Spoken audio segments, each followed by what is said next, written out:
नमस्कार मंडळी, मी संगीता. मंडळी, मी ना आज फक्त एक गोष्ट सांगण्याकरता व्हिडिओ बनवते, कारण की ना माझी आई आज वारून 4 महिने झाले. माझी आई होती तोपर्यंत ना मला कळलं नाही. कारण की कसं असतं ना मंडळी, जोपर्यंत आपल्याजवळ असतं ना तोपर्यंत त्याची किंमत नाही कळत, आणि ते गेल्यावरती मग त्याची किंमत कळते. खरंच आज एवढं वाईट वाटतं, एवढं म्हणजे एवढं की हिशोब नाही, त्याचा सीमा नाही आहे. आणि प्रत्येक क्षणाला तिचं टोचून बोलणं या तिचं समजावणं, तिचं रागवणं, आपल्याला त्यावेळेला खूप वाईट वाटत असतं. ती जेव्हा समजवते, ती जेव्हा आपल्याला सांगते ना, आपल्याला म्हणजे इरिटेट होत असतो आपण. काही सारखी किरकिर किरकिर करते, काही सारखे समजवते.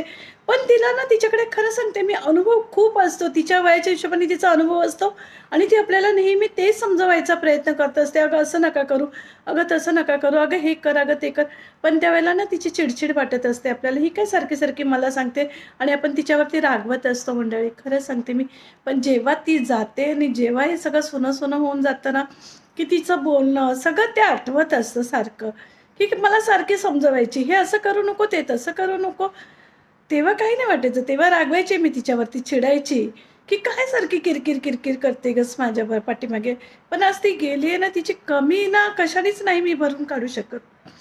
म्हणून सांगते मैत्रिणींनो, जोपर्यंत आई आहे ना तिला जपा.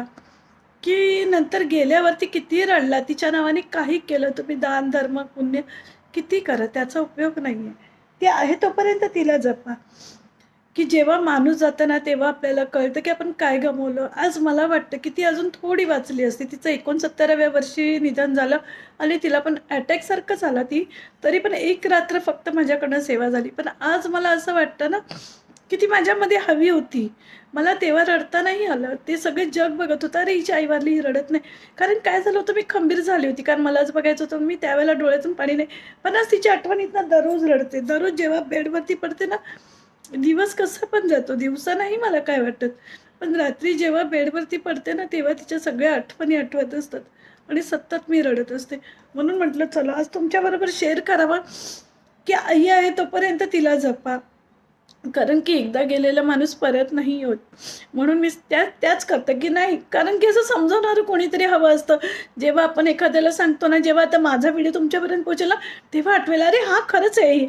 आपल्याला ना नंतर कळतं, कारण की आपलं एखादं एखादं माझे वडीलही गेले होते, 28 वर्ष अगोदर वडील गेले होते. पण तेव्हा त्यांची कमी एवढी भासली नाही, कारण की ती आई होती माझ्याबरोबर.